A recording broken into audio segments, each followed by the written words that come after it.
Weather update tayo mga kapatid, dalawa na po ang binabantayan nating low pressure area. Isa sa loob at isa sa labas ng ating Philippine Area of Responsibility.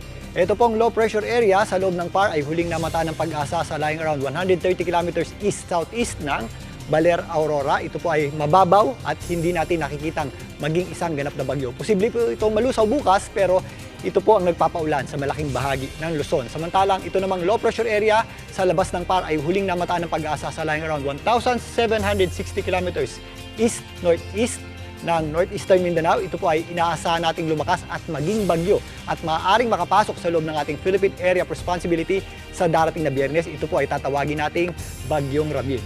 Ito pong posibleng maging Bagyong Ramil ay kikilos po pakanluran at maaaring tumbukin ito pong hilagang bahagi ng Luzon at extreme northern Luzon sa darating na linggo hanggang Lunes.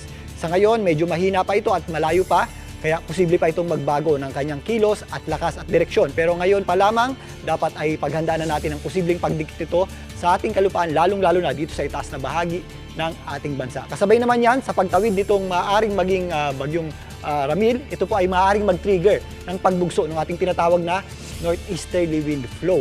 At maaari din yan magsimula o yan po ang magiging hudyat ng pagsisimula ng ating amihan sa mga susunod na linggo.